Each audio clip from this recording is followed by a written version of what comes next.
Hello guys, welcome to my channel.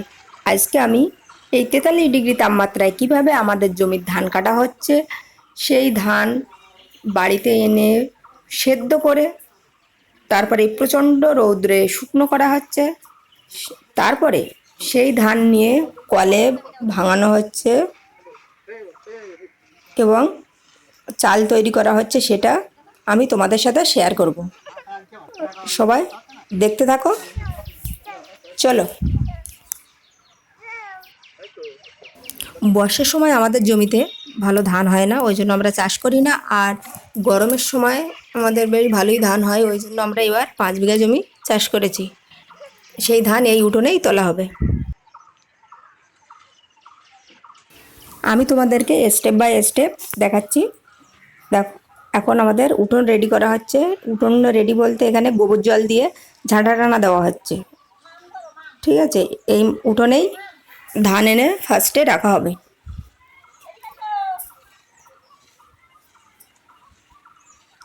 তারপর আমরা চলে যাব মাঠে। এই প্রচণ্ড গরমে 43 ডিগ্রি তাপমাত্রায় হাতে ধান কাটা কৃষকদের পক্ষে সম্ভব হচ্ছে না। তাই আমরা চিন্তা ভাবনা করলাম যে মেশিন দিয়েই ধান কাটতে হবে। তাই মেশিনে ধান কাটার জন্য আমরা সবাই মাঠে যাচ্ছি। মাঠে মেশিন চলে এসেছে, আমরা চলো মেশিনের কাছে যাওয়া যাক।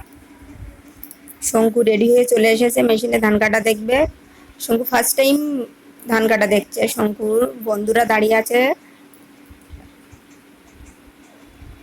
সবাই খুব এক্সাইটেড কখন মেশিনে ধান কাটবে সেটা দেখার জন্য।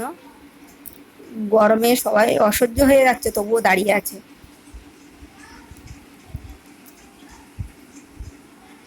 শঙ্কু জলের বোতল নিয়ে চলে গেছে মাঠে, মাথায় টুপি দিয়ে নিয়েছে।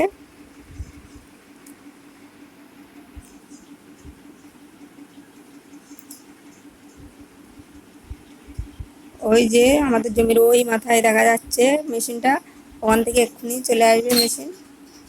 আর আমরা মেশিনে ধান কাটছি, আমাদের মেশিনে ধান কাটা শুরু হয়ে গেছে। এই মেশিনে ধান কাটা একদিকে জমি ধান কাটতে মেশিনে 20 থেকে 22 মিনিট সময় লাগছে। আর আমরা যদি হাতে ধান কাটতাম তাহলে এই ধান কাটতে 3 থেকে 4 জন লোক সারাদিন লেগে যেত। এটা সময়ের দিক থেকে অনেক সাশ্রয় হয়েছে।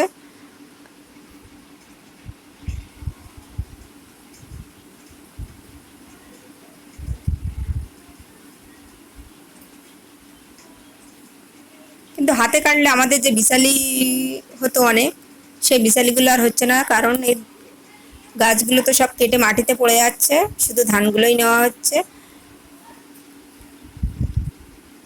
দেখো বন্ধুরা কিভাবে ধানগুলো কাটছে।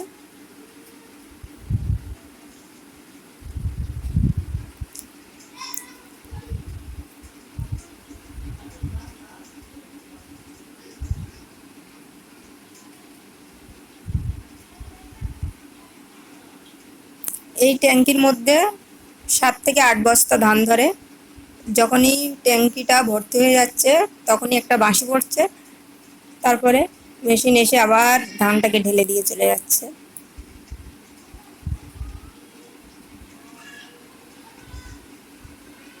ব্যাস, এবার ধানটাকে কাগজের উপরে ঢেলে দেবে মেশিন।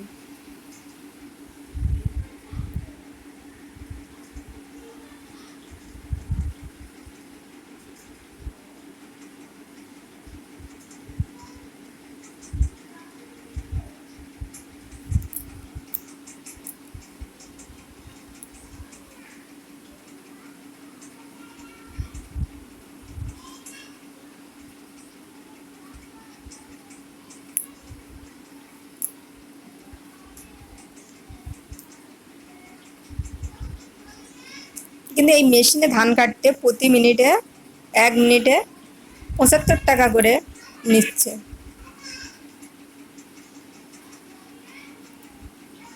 শঙ্কু গাছতলায় বসে রয়েছে, খুব গরম লাগছে, আর সহ্য করতে পারছে না।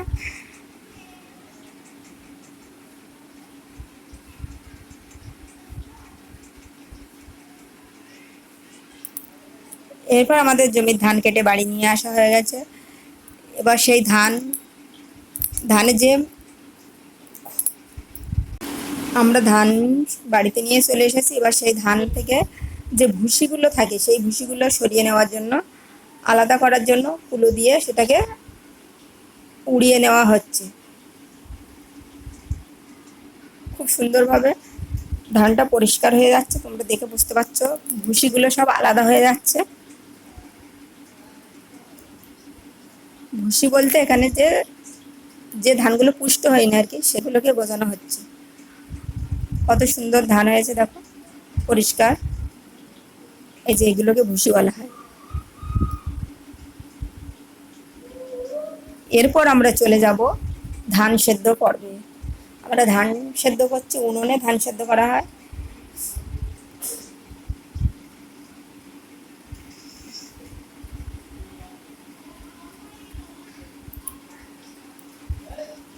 এই যে উনুনে ধান সেদ্ধ করা হচ্ছে। এই ধান সেদ্ধ বলতে প্রথমে ভাবানো হচ্ছে, ভাবানোর পরে মানে এটাকে সন্ধেবেলা আমরা ভাবিয়ে রেখে দিই। দেওয়ার পরে তার পরের দিন ভোর 4টে থেকে 3:30 4টে থেকে আবার সেটাকে সেদ্ধ করা হয়। সেদ্ধ করে সেটাকে রৌদ্রে দেওয়া হয়।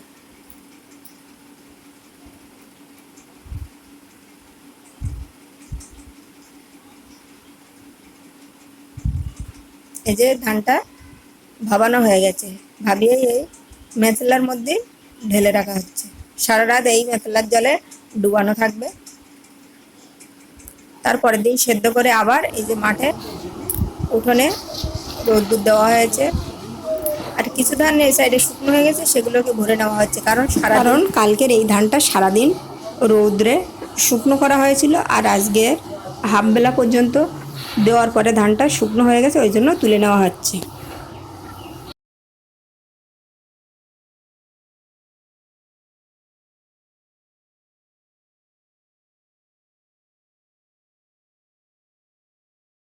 এই যে আমাদের ধান কলে নিয়ে ভানিয়ে নিয়ে চলে এসেছে 16 বস্তা ধান। চাল হয়েছে দেখো কতগুলো। এবার সেই চাল ঝাড়া হচ্ছে। চালে 2-1টা ধান রয়েছে, কাকড় নেই। এটা আমাদের বাড়িতে খুব পরিষ্কার পরিচ্ছন্নভাবে কাগজের মধ্যে দেওয়া হয়, তো কোনো কাকড় থাকে না। 2-1টা ধান রয়ে গেছে, সেই ধানগুলো বেছে নিলেই হয়ে যায়। দেখুন বন্ধুরা, এই চাল কত সুন্দর চাল আছে দেখুন বন্ধুরা।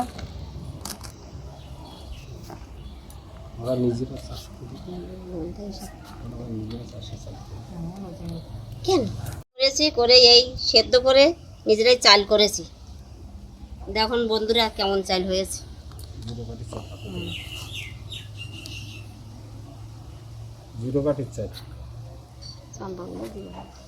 এবারে ধানের ফসল খুব ভালো, আমাদেরও খুব ভালো হয়েছে। 16 বস্তা ধান সেদ্ধ করে আর বাদ বাকি ধান এই গোলার মধ্যে ভরে রাখা হয়েছে। এই গোলায় এখন আছে এই 60 বস্তা ধান, গোলা ভর্তি পুরো। 5 বিঘে জমি চাষের জমি, 16 বস্তা ধান বানাইছি।